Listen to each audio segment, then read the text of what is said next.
Hindi mo ba tatanungin kung nakakagalaw pa ako? Ha? Joke lang. Okay ka lang ba?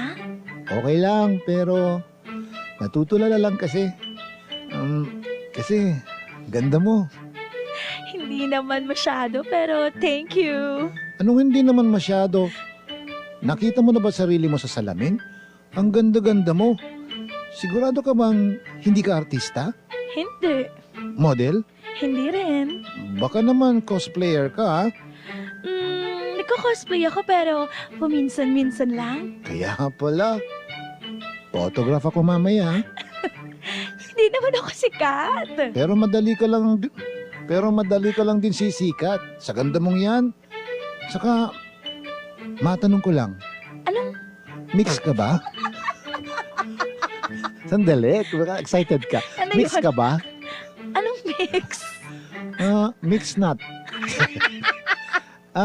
May halo, may ibang lahi. Kasi kulay green yung mga mata mo. O contact lens lang yan. Cute mo. Ha? Sabi ko, ang cute mo. Sorry, curious lang talaga ako. Okay lang. Nakitan nga ako sa pagiging curious mo eh. Oh, Halika na dito, hawakan ko yung mata mo. Ayaw.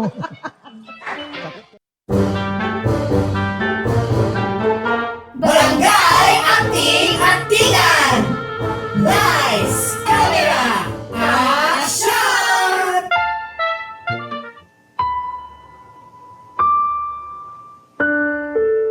Iha, Yes, Nina. umutang sa akin ng nanay mo para ipang negosyo nila ng tatay mo. 20 milyon, tanda ko pa. Sabi niya, babayaran daw ako pag lumago na yung negosyo nila tatay mo. Pero hindi nangyari yon. Mabilis lang nalugi ang negosyo nyo. Kaya hindi na nila ako nabayaran hanggang ngayon. Kaya nga, ilang na ilang ako sa nanay mo eh. Alam mo kung bakit? Dahil sa atraso nila. Atraso nila sa akin ng tatay mo. Pero hindi ko na siningil pa yon. Hinayaan ko na. Kahit nga, ako na yung nawalan nun. Hindi ko pa rin sila nilapitan kasi alam kong wala rin naman silang maibabalik sa akin. Tulong ko na lang yun sa kanila. Hindi ko na iniisip na utang nila yun sa akin. Ninang, hindi ko po alam ang tungkol dyan. Wala naman po silang nabanggit sa akin. Sorry po. Hindi mo naman talaga malalaman kasi bata ka pa noon. Paglalaro lang naman ang alam mo at paghingi sa akin ng candy at laruan sa tuwing nakikita mo ako. Gustuin ko mang masuklihan lahat ng ginawa at binigay niyo sa akin noon. Pero hindi ko po kaya. Sana maintindihan niyo po. Hay nako, paano na kaya ako? Paano ako makakapunta nito sa Thailand? Ninang, utang muna kayo sa iba. Ha? Mas nagpautang ako.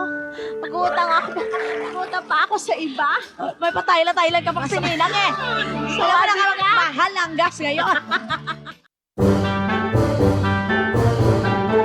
Barangay Anting-Antingan! Nice! Camera! Action! Ate, i-validate mo naman ang mental health ko, please lang.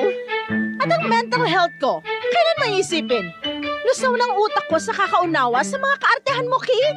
Ikaw lang naman kasi itong nagpapakistore sa akin eh. Kung hayaan mo lang sana ko, edi maayos ang mental health natin pareho, di ba? Hindi ko na talaga alam kung paano ka kakausapin.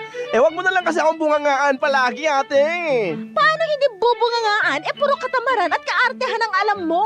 Ayan, nasasaktan ka kasi eh. Pag sakit-sakit naman sinasabi mo sa akin eh. Hinay-hinay lang naman kasi ate. Bakit? Hindi ka ba maarte? Inaayon ko naman ang kaartehan ko sa sitwasyon, no? Kahit anong sitwasyon, maarte ka, Kate. Hindi ka talaga nagmana kay nanay, no? Wala ka kasing filter pag nagsasalita ka eh. Ay. Talo ko yung mga bungangerang nanay sa mga teleserye. Inuubos mo talagang pasensya kung bata ka, ha? Chill lang pwede, ate. Okay, ganito na lang. Lumabas ka muna ng kwarto ko, gamitin mo yung sunscreen mong malagkit, at saka pumunta ka sa park para mag-meditate. Kasi mukhang kailangan mo ng peace of mind. Grabe ka, bata ka talaga. Ito talaga ate, ha? Alis na nga. Pinapalaki mo na naman butas ng ilong ko. Ikaw pa talaga tong...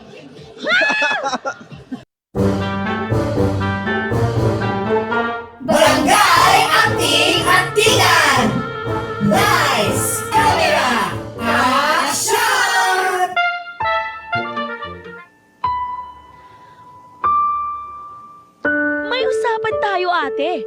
Pumayag ka na tulungan niyo ako. Pero wala sa usapan, naaalilain mo kami. Iba ang pagtulong sa pangangatulong. Hindi mo kami bayaran. Kung bayad lang palang gusto mo, edi sige, babayaran ko kayo. Sabi ko na pera lang pala talaga ang kailangan nyo. May nalalaman pa kayong pagpapaalam sa akin para makapagtrabaho na sa April? Gusto nyo lang naman palang magbayad? O magpabayad? Hindi nyo na lang agad sinabi? Nagpaawa pa kayo? Hindi kami nagpapaawa at mas lalong hindi namin gustong magpabayad sa'yo. Alam mo kung anong gusto ko? Gusto kong makasama ka. Gusto ko ulit na makita ka. Kamustahin ka. Pero ayaw mo. Sinasalubong mo lang ako lagi ng galit mo. Hindi ko na alam kung bakit nagkaganyan ka. Hindi ka naman ganyan dati. Hindi tayo ganito dati. Ano bang nangyari? Anong nangyari? Sa lahat ng tao, ikaw pa talaga tong walang alam?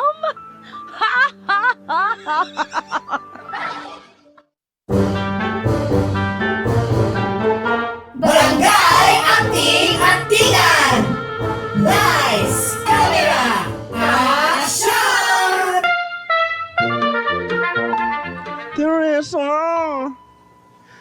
Gusto mong isabay ko na itong mga gamit mo? Ano ba, Catalina? Ha?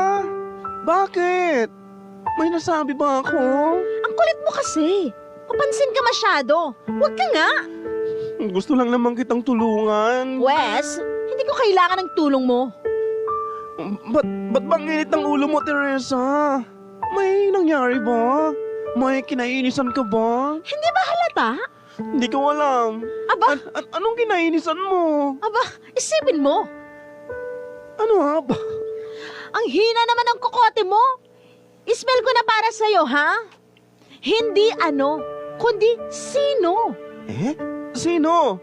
Sino ang pinanggigigilan mo? Hindi ako makapaniwala, no? Di mo pa rin makuha. Ang pangalan niya ay nagsisimula sa letter C. Letter C? Chini? Ay, wala naman tayo ibang katrabaho may pangalan nagsisimula sa letter C. Malibot sa... Teka! Kilala mo na kung sino. Ako? Ako lang naman ang may pangalan ng letter C nagsisimula. Tampak! Nakuha mo. Ang tagal rumehistro, ha? Oo, ikaw ang problema ko. Hala! Bakit? Bakit ako? Barangay LS 89.3 Forever